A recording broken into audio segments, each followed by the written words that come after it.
Good morning everyone. I hope आप सभी अच्छे होंगे घर पर और पढ़ रहे होंगे।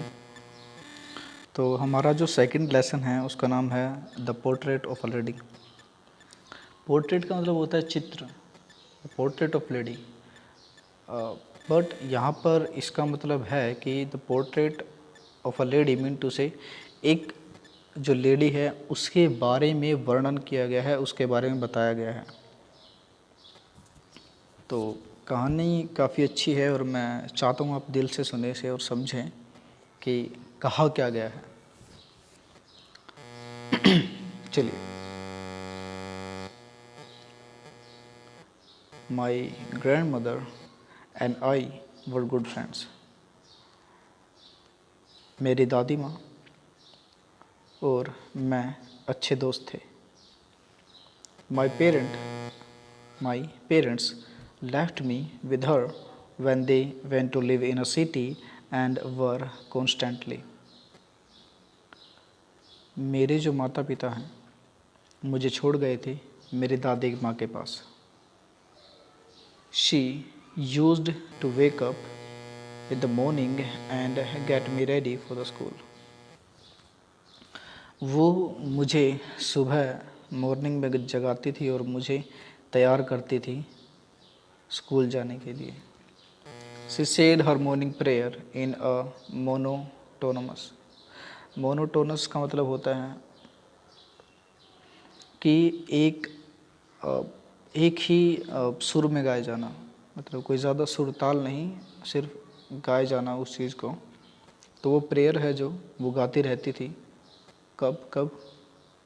while she bathed and dressed me in hope that I would listen and get to know it by heart। वो इस उम्मीद में उस प्रेयर को गाती रहती थी कि मैं उस प्रेयर को समझूंगा दिल से।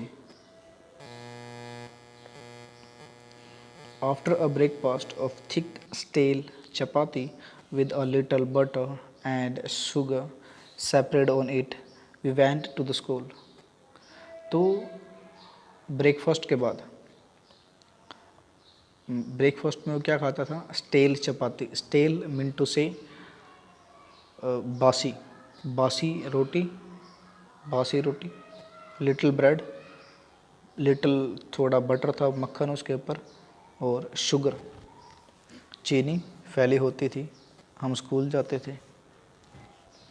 She carried several stale chapati with her for the village dog। और वो जो कुछ चपाती है कुत्तों के लिए भी, जो स्ट्रीट डॉग्स होते हैं, विलेज डॉग होते हैं, उनके लिए ले लेती हैं। My grandmother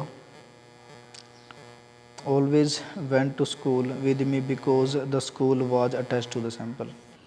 मेरी जो दादी माँ है मुझे हमेशा स्कूल साथ लेके जाती थी, मेरे साथ स्कूल में जाती थी, क्योंकि जो मंदिर है वो स्कूल से जुड़ा हुआ था। The priest taught us alphabet and the morning prayer. जो प्रीस्ट था वहाँ पर, साधु था, संत था, उसने हमें अल्फ़ाबेट यानी कि वर्णमाला सिखाई थी और सुबह की जो प्रेयर है वो सिखाई थी। My grand mother said inside reading the scriptures. Scriptures शास्त्र। मेरी दादी माँ जो हैं वो मंदिर के अंदर बैठती थी और शास्त्र पढ़ती थी। When we had both finished, जब हम दोनों ख़त्म कर लेते थे, we would walk back together। हम दोनों वापस चले जाते थे एक साथ। This time village dogs would meet us at the temple door। जाते हुए समय जो विलेज डॉग्स थे हमें मंदिर के दरवाजे पर मिलते थे। They followed us to our home, growling and fighting with each other for chapati we threw them। Sorry. तो वो जो कुत्ते हैं ग्रोलिंग करते रहते थे, घुर्राते रहते थे, एक दूसरे से लड़ते रहते थे चपातियों के लिए जो हम उनके लिए फेंकते थे। When my parents were comfortably settled in the city, they sent for us. जब मेरे माता पिता comfortably वहाँ पर सिटी में सेट हो गए तो उन्होंने हमें बुला लिया. That was a turning point in our friendship. वो हमारे फ्रेंडशिप में एक टर्निंग पॉइंट था. Although we shared the same room, जबकि हम दोनों एक ही रूम को शेयर करते थे. My grandmother no longer came to school with me. मेरी दादी माँ मेरे साथ स्कूल नहीं आती थी. There were no dogs in the street and she took feeding sparrow in the courtyard of our city house. वहाँ कोई स्ट्रीट डॉग्स नहीं थे तो इसलिए मेरी दादी माँ जो है वो हमारे आंगन में चिड़ियों को खाना खिलाती थी. एज द ईयर्स रोल्ड, साल बढ़ते गए. We saw less each other, हम एक दूसरे को कम देख पाते थे. For some time she continue to wake me up and get me ready for the school. लेकिन फॉर सम टाइम्स कभी वो लगातार मुझे जगाती थी और स्कूल के लिए, विद्यालय के लिए तैयार करती थी. When I came back she would ask me what the teacher had taught me. जब मैं स्कूल से वापस आता तो मुझसे पूछती कि तुम्हें टीचर ने आज क्या सिखाया है. I would tell her English words and the little things of western science learning. तो मैं दादी माँ को बताता था कि उन्होंने मुझे इंग्लिश के कुछ वर्ड सिखाए हैं और वेस्टर्न साइंस के बारे में बताता था. दिस मेड हर अनहैप्पी, उससे वो नाखुश हो जाती. She distressed that there was no teaching about the god and the scriptures. वो इस बात से लेकर काफ़ी दुखी होती कि वहाँ पर कोई उन्हें भगवान या फिर शास्त्र के बारे में बताने वाला नहीं है. One day I announced that we are being given music lesson. एक दिन मैंने उन्हें बताया कि हमें जो म्यूज़िक लेसन दिए जाने वाले हैं. शी वॉज़ वेरी डिस्टर्ब्ड, वो काफ़ी डिस्टर्ब हो गई. To her music had lived associations. It was not meant to be gentle folk. वो म्यूज़िक को अच्छा नहीं मानती थी. वो कहती थी कि इसका अगर ये जेंटल फोक नहीं है तो ये अच्छा नहीं है. वैन टू द यूनिवर्सिटी, जब यूनिवर्सिटी में गया. I was given a room of my own, मुझे एक अपना एक अलग कमरा मिला. The common link of friendship was snapped, जो हम दोनों का लिंक था वो टूट चुका था. She rarely left her spinning wheel to talk anyone. वो अपना जो चरखा होता था उसे बहुत कम किसी से बात करने के लिए छोड़ती थी. From sunrise to sunset she sat by her wheel spinning and reciting prayer. वो सुबह से लेकर शाम तक अपने चरखे के पास बैठी रहती, उसे घुमाती रहती और प्रार्थनाएं पढ़ती रहती. Only in the afternoon she relaxed for a while to feed the sparrow. It is used to be the happiest half hour of the day. अब इसमें क्या होता था कि उस आफ्टरनून में रिलैक्स होने के लिए आधे घंटे के रिलैक्स होती और उस टाइम में वो पक्षियों को, स्पैरो चिड़िया को खाना खिलाती और यही उनका अच्छा समय था. When I decided to go abroad for further study, जब मैंने तय किया कि मैं पढ़ने के लिए अब्रोड जाऊंगा, बाहर देश जाऊंगा. I was sure my grandmother would upset. मैं काफ़ी श्योर था कि मेरी ग्रैंडमदर जो है वो काफ़ी अपसेट होंगी. I would be away for 5 years and at her age one could never tell. और मैं वहाँ से 5 साल के लिए जाने वाला था और उनकी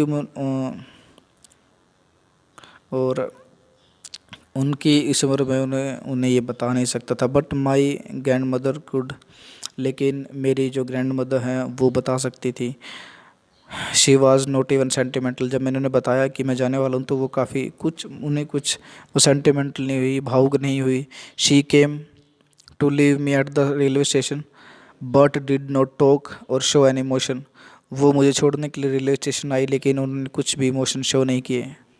हर लिप्स मूव्ड इन प्रेयर.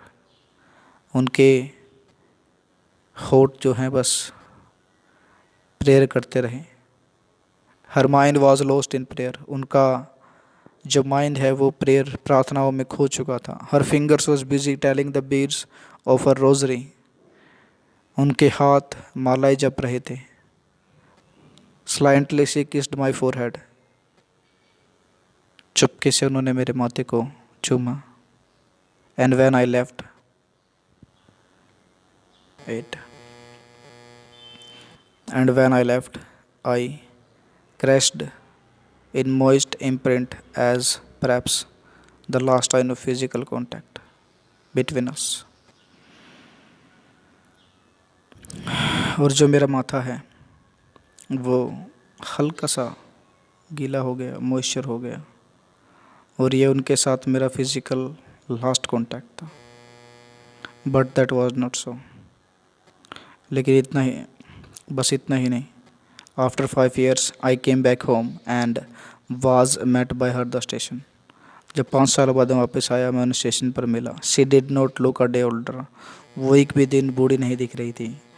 ऐसा लग रहा था कि वो भी उतनी की उम्र की हैं जितनी मैं उन्हें छोड़ कर गया था। She still had no time for words and while she clasped clasped sorry clasped me in her arms। उन्होंने तभी मुझे कुछ नहीं बोला और मुझे अपनी बाहों में ले लिया। I could hear her reciting her prayer, मैं उनकी प्रेयर को सुन सकता था। Even on the first day of my arrival her happiest moment were with the sparrow home she fed longer. मेरे पहुंचने के पहले दिन भी वो सिर्फ उसी समय खुश थी जब वो चिड़िया को खाना खिला रही थी। In the evening a change come over her, लेकिन शाम को उनमें एक चेंज हुआ। शी डिड नॉट प्रे, उन्होंने प्रे नहीं की। She collected the women in the neighbourhood, got an old drum and start to sing. उन्होंने जो हमारे पड़ोसी की औरतें थी, पड़ोसी औरतें थी, उन्हें बुलाया और एक ओल्ड ड्रम ले उसे बजाना शुरू किया। Several hours she thumped and sagging skin of the dilapidated drum and sang of the home coming of warrior। और काफ़ी घंटों तक वो उस ड्रम को बजाती रही और वॉरियर, एक योद्धा अगर वापस आया है, गाना बजाती रही, गाती रही।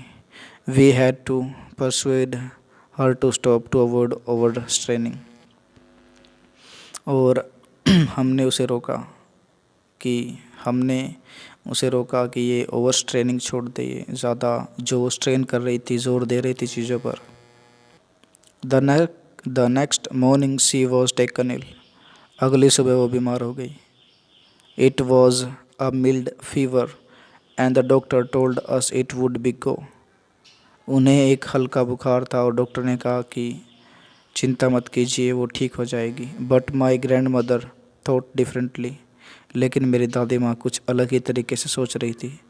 She told us that her end was near and she was not going to waste any more time talking to us. और उन्होंने कहा कि मेरा समय आने वाला है और मैं इस समय को किसी से बात करके बर्बाद नहीं करना चाहती। We protested, but she ignored our protest. She lay peacefully in bed, praying and telling her beads। हमने उन्हें समझाने की कोशिश की, लेकिन उन्होंने नहीं माना और वो अपने बेड पर लेटी रहीं, प्रे करती रहीं और टेलिंग हर बेड्स और अपने मोतियों को बताती रही। Even before we could suspect, her lips stopped moving and the rosary fell from her lifeless finger। इससे पहले कि हम कुछ समझ पाते, उनके होठ रुक गए और उनकी माला हाथ से गिर गई। A peaceful pallor spread on her face, and we knew that she was dead. और हमें पता चला कि वो अब नहीं रही. We lifted her off the bed and laid her on the ground. After a few hours of mourning, we felt her alone to make arrangements for the funeral. हमने उन्हें उठाया बेड से और नीचे धरती पर लेटा दिया. कुछ घंटों बाद, मॉर्निंग के कुछ घंटों बाद, हमने उन्हें अकेला छोड़ दिया और उनके फनरेल की तैयारी करते रहे. In the evening, we went to her room with a crude stretcher to take her to be cremated. तो शाम को हम उनके रूम से ले आए, उन्हें स्ट्रेचर पर लेटाया और उनकी अंतिम यात्रा के लिए चल दिए. The sun was setting and lit her room and veranda with a blaze of golden light. The sun, सूरज छिप रहा था और उनका जो कमरा है हल्की हल्की धूप से भरा हुआ था. We stopped halfway in the courtyard. हम आंगन के आधे रास्ते में रुक गए. All over the veranda and in her room, right up to where she lay dead and stiff, wrapped in the red shroud, hundreds of sparrows sat scattered on the floor. हमने उन्हें रास्ते में रोक लिया. उनके कमरे के राइट में उन्हें लेटाया और वहाँ पक्षियों का लगभग 100 पक्षियों का झुंड इकट्ठा हो गया. There was no creeping. चिड़िया नहीं चहक रही थी. We felt sorry for the bird and my mother fetched some bird for them. We broke it into a little crumbs. हमें पक्षियों के लिए काफ़ी सॉरी फील हो रहा था, दुख फील हो रहा था. मेरी मम्मी ने ब्रेड के कुछ टुकड़े लिए और उनके लिए फेंक दिए. The way my grandmother used to throw them at them and throw it to them, the sparrow took no notice of the bread. When we carried my grandmother's corpse off, they flew away quietly. Next morning, the sweeper swept the bread crumbs into the dustbin. जब हमने उनके लिए वो bread फेंके तो किसी भी birds ने वो ब्रेड नहीं उठाए. सभी ब्रेड जो पक्षी थे चुपचाप उड़ गए. अगली सुबह स्वीपर आई और उन्होंने ब्रेड्स को इकट्ठा किया और डस्टबिन में डाल दिया. तो ये थी हमारी स्टोरी ग्रैंडमदर की. आशा करता हूँ आपको ये समझ में आई होगी. अगर नहीं तो एक बार दोबारा इस वीडियो को देख लीजिएगा. अगर कहीं डाउट हो तो कमेंट करके मुझे बता दीजिए, मैं आपको दोबारा वो बता दूँगा. आपके लिए काम ये है कि आपको वर्ड मीनिंग लिखने हैं और सिर्फ 5 वर्ड मीनिंग जो हैं ये आपको लर्न करने हैं. ठीक है बच्चों, हैव अ गुड डे.